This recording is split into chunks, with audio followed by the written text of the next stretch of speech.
If you have $100 today, you have two choices. You can either let it sit or you can invest it. But here's the thing that no one really talks about. If you just let it sit and do nothing for 10 years, then that $100 decision could cost you over $63,000 in missed growth opportunities. So if I had to start over today, here's exactly how I would invest my $100 so I don't miss on any opportunity. I see a lot of advice from people that have over hundreds of thousands of dollars or even over $1 million. Those videos are great. They can be really inspiring, but when you're watching content from people that are super wealthy right now, it can make it hard to relate to. I'm starting where you are, just trying to turn a small budget into a real asset. And I wouldn't want to necessarily just set it and forget it. That doesn't have to be the only option. I would want a portfolio that actually keeps me engaged. So if I were starting over and I wanted to make the best out of that $100, I would split my portfolio into 3 individual engines. $34 would go into engine 1, which is my foundation. That's going to be either a mutual fund or an ETF. Mutual funds and ETFs or exchange traded funds are very similar, except primarily ETFs can be traded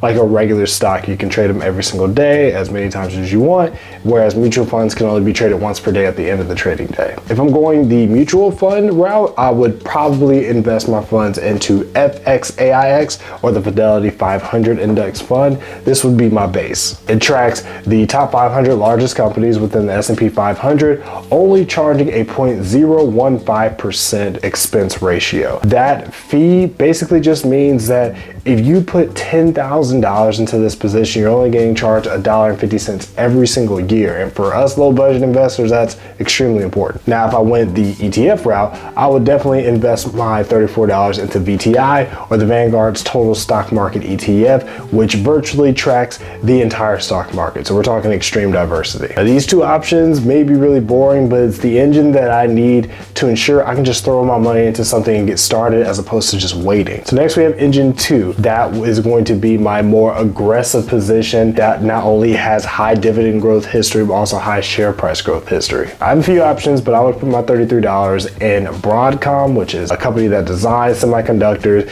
and infrastructure solutions, and they've been on a tear for the past couple of years. I'm looking for growth plus dividends. It's the equivalent of working at a job and getting an annual increase in your salary every single year. Something we all want. And these are all things that Broadcom has historically provided. Engine number 3 would be my anchor position, similar to engine 2, except this is more of a defensive position. I'd put the remaining $33 in Williams-Sonoma, which is essentially just a high retailer company that mostly sells home products. This position for me is for stability. On top of the share price growth history and the dividend growth history that it has, Williams-Sonoma is not a tech company. So that means whenever tech has its volatile moments here and there, which it inevitably will, Williams-Sonoma will be there to hopefully offset some of the losses that my other positions will actually give. That's important when I'm only putting in $100. I'm probably a little anxious because there's a lot of other things I could do with that money, or I'm just really concerned that I'm gonna lose that money. But let's just say hypothetically that at the end of every month after I paid all my bills, I'm actually able to scrape $100 to actually invest. If I do this with just $100 a month in this portfolio for the next 25 years, I'm looking at a balance potentially over $96,000. Not too shabby for a low amount like that, but here is the power of time